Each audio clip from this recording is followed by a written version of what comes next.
Good afternoon, folks, and it's great to be here with the Cashel Assembly, the Awareness of Disabilities. And I suppose myself, I'm blind now, and a lot of people ask me, what can you see?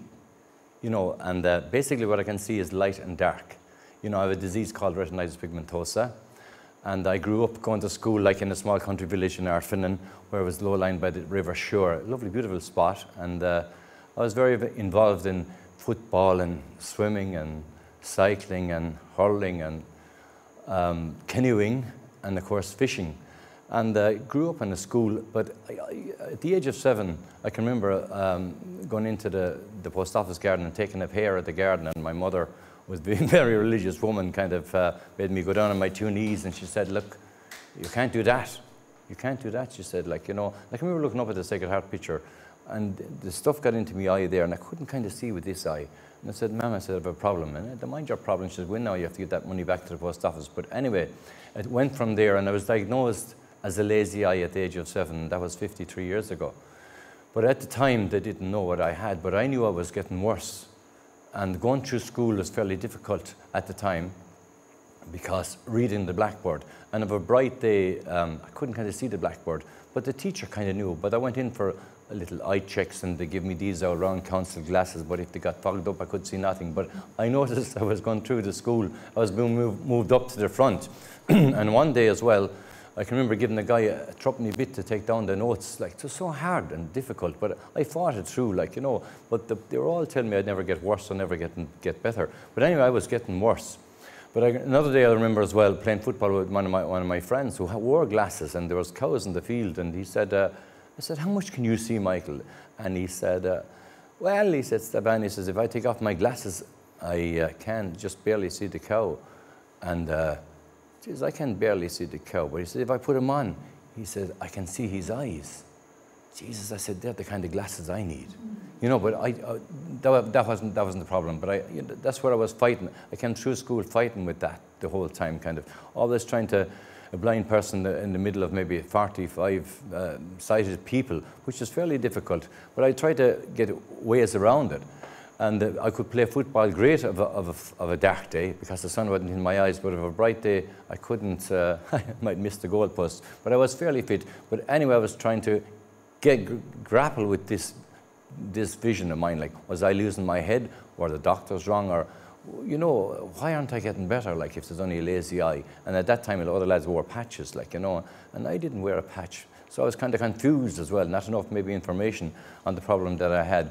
But anyway, I went through school, and then I went on to a vocational school in Care. And at that time, I was about 14 or 15, 13 and a half actually. And I couldn't, there was a H pencil and a 2H pencil, but or HB and a 2H, and I couldn't see the H, which was the lighter pencil, so I used the 2HB one, the dark pencil. And I had to go up near the board, and I found it very difficult to go through school. But the teachers were good, and they helped me in every way. But it took me longer to maybe to take down notes or to examine something like so. Anyway, I had to leave school, and I got a good job. We'll say I was a handle and weaver in the woolen mills in Arfin. That was my trade, and I managed the way all right. Like, but the small print was kind of disappearing for me. But luckily enough, I was able to do the job that I could do by mathematical.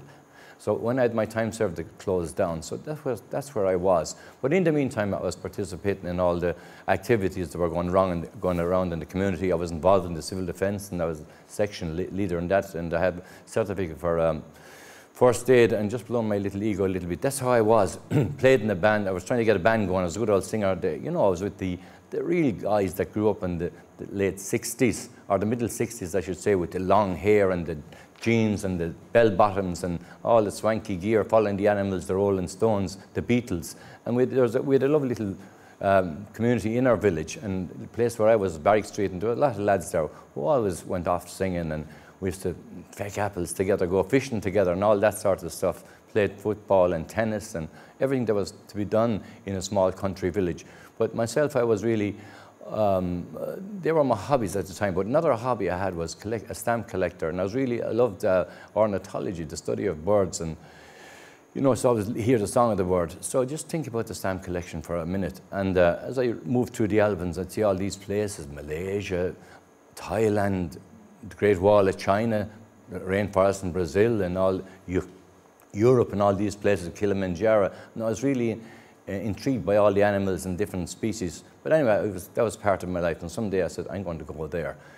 So anyway, I was left going to woolen mills, and I was a handyman. I was a jack of all trades, because I was fairly good in school at carpentry. At big work, I was good. At small work, I wasn't the best. It used to take me longer. And I used to work in the old building there. And like any teenager, like, you know, where were you going to get a job? So I used to work in the old building sites and feed pigs and snag turnips, like all the youngsters done to get a few bob at the time. But the idea came up, I said, if we could get a car, we could set up a little band, because there was a few other lads around at that time. So that was the thing. So anyway, we went off to Lahinch, and Lahinch for us at that time in the late 60s was like going to Florida, someplace like that by the sea, and with the crack, you know what I mean, playing the guitar around the fire and all the rest of it. And I was section leader. And I can remember one night, I was around maybe 16 and a half at the time, and I was on duty, and I got all these cards, oh God. And I said, you're on duty tonight now, so I couldn't kind of read the names in the cards, like. So I said, look lads, I'd rather, like, if you might destroy the cards, will you pick up your own name and things like that, little ways around things, you know. So that worked out okay, but I knew my sight was fading, and fading big time. And I was still going in to trying to get help. And I wore these photo-grey lenses, and I wore these red glasses and dark glasses. Nothing worked. But anyway, on the trip to Lahinch, we were warned about around then is to get off the bus. It was boiling over. So we went off the bus 10 minutes, and the whole place went on fire. The bus, every stitch of clothes we had, all our gear that we had saved up at the time, up in pieces, like, you know, and I had all my gear in, my, geez, the flashy jeans and the coats, everything packed in, like, you know what I mean? Anyway, that was grand. So anyway, I got 40 quid back from that, maybe after about 6 months, and that was my first deposit on the car. I said, if we had a car, we're on the ball, lads. You know, because the lads there was only about 3 cars in our street, and I was 16 and a half, owning my own car. My brother was an apprentice in the garage, and he said, Stephan, he says, if you buy the car, he said, I'll look after it. So that was great. Ah, brilliant, Jesus, we have a little band on the road, a few bob, blah, blah, blah. So anyway, he brought me down to Newcastle Road, and I was driving down, he was driving down Grand Name, that changed the gears, and I was very involved in cars and interested as well. But coming back up the road, we were going, I was driving, and he just driving up the road, and next thing he pulled the steering wheel out of my hand. I said, what's wrong? He said, you not see the gate? And I said, what gate? So at that time, you know, I was 16 and a half. God, he said, Stephan, he said, you'll have to get your cycle with that, you won't be able to drive. Look, I says, I'm after buying a car now. I says, I'm going driving it. But I was okay-ish on the road, like, you know. But anyway, the lads copped on to the, you know, so we set up our band, and we made a few quid of the weekend. But the problem was, the lads were delighted to have a car. You know what I mean? 6 of us inside in the Morris Minor, and the guitars up on the roof and hanging out the booths and everything. We got a few quid, like we get a £5 for the night, and I get £2 for the car. But the problem was the driving. The driving was the problem. That was the problem. So anyway, that was grand, and we kind of got used to it. Like, the lads used to watch the road for me, like car coming on the right and a bicycle on the left-hand side. But, you know, but I could see a bit now. It wasn't that bad, like. So. But anyway, and I never hit anybody, thanks for the Christ. But anyway, so this night, then when I got the car, you see, everybody said, like, I was wicked stuck up on myself. I wouldn't salute them. You know what I mean? The young guy is snob, whatever, you know.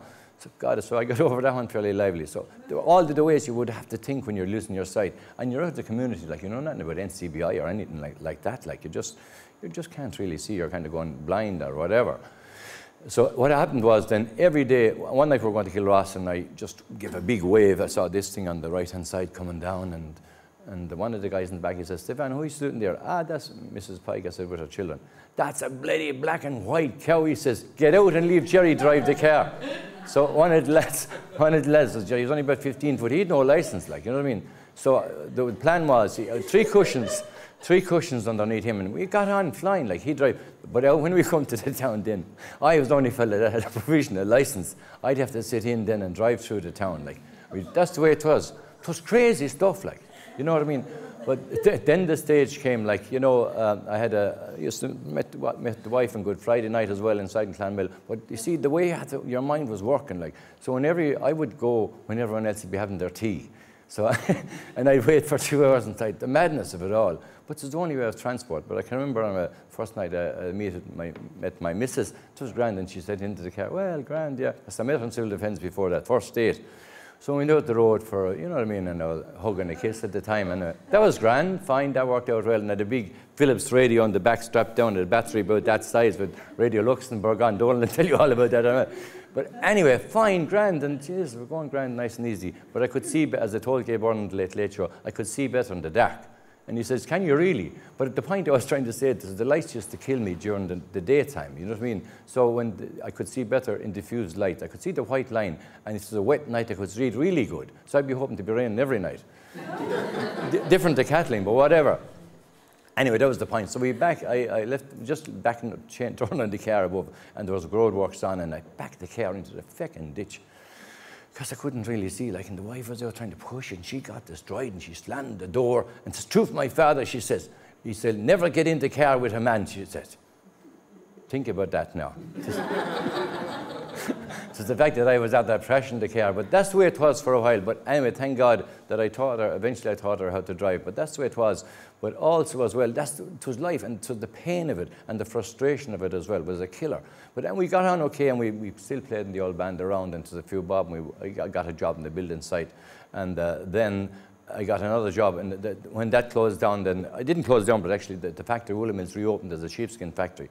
So one of the guys told me, there was great work there, like, you know what I mean? And I was trying to build my own house at the time as well. So at that stage, geez, how am I going to go in here? So I knew all the lads, look, they said, if you get in, we'll give you a job that you'll be able to do. Because one thing I wasn't afraid of, folks, I was never afraid of working. Never in my life. So I said, how am I going to? So I bought the Irish Times, and I stuck it in my best suit pocket and walked into your man. Oh, Mr. Grace, he says, I see you read the Irish Times. Ah, yes, I said, I go through it. He said, next thing he pulls out a form. Oh, Christ, I'm in trouble here. So luckily enough, the phone rang. And as the phone rang, he left the office. So I ran across to the other woman across the other side who had worked in the old Woolen Mills. I said, Mary, fill up that fast, please. She knew it, so blah, blah, blah, signed it, blah, blah, blah. Came back. Next thing he came back and I says, you okay? Yeah, I was just looking for you. I said, there's the form. He just came back. And I said, look, there's the old times, like, a few good old stories in it this week. I said, you might like to read it, you know. So I got the job. And thanks be to God, like your man, he got me on a job, one of the guys that I worked in the old Woolen Mills, and he gave me a job that I could do. But the only thing is, as well, you see, I used to try, and there was other foremen around as well, and they were foreigners, like, and I didn't want to let them know that I was kind of going blind, like, you know. And I would also come in and maybe 10 minutes before they'd be clocking in, but I had a clock-in card that was bent in the top, and I'd run my hand down, the bent one was my one. But anyway, thanks be to God, that went all right. So eventually, I started to build my own house. I was making a few bob, but I would put in, I worked 42 hours overtime 1 week and 10 hours ordinary time. That's the way I could do it, but I was trying to work where there'd be no people around. And that's the way I was. Well, that went grand for a while, and I built my house. But then I was getting progressively worse. I was at writing a song, and it was on the paper, and I remember one night the films, like you started back at going to the cinema, you'd be halfway up, and then I was up in the front with these pairs of glasses on me. I was still getting worse, like, and even driving the car. When I drive into the sun was a killer. I would wear the Ray-Ban glasses, the black ones. I can't think of the name of them. But then, if it was very strong, I'd have to put a pair of red glasses over them. And I had my ordinary glasses over that, 3 pairs of glasses. You go into a dark place, then you take off the red ones. And if that's the way, I swear to God, lads will tell you, like, that's the way it was. But thank God I never hit anything. But then the stage came where I was really getting bad and trying to work and trying to play a bit of music and trying to build a house. And you know, the old council one, which goes on for 100 years. But thank God I've paid for now, and I did build it, by the way. But then the stage came where I became a prisoner in my own home. I can remember, oh yeah, I had to give up the car. And then I took my brother's motorbike, and I crashed that in the first day. I was going fine because the bike was narrow on the road. The way you'd be thinking. But when the little branch coming out in the tree on the footpath, they took me off. But I didn't see that. Then I went on a bicycle, and I nearly knocked down a woman with a pram. And then there were 2 other things left in. I was great at the canoeing in the river, like, you know, like canoe up and down the river. So I'd go to Newcastle, or, you know, and I went down as far as Newcastle, but driving, coming back, and geez, that didn't work either. But then I swear to God, this is the fact where your mind would be thinking. You'd be fighting it every whole single way. I remember an old fella coming, used to have a few pints after been to the creamery, and the old lass would kind of find his way home. And I said, geez, maybe if I could get a pony. Do you know what I mean? It might work. The pony see where he'd be going, like, you know what I mean? But I discussed that with a fella, but it didn't work either. I didn't go that journey.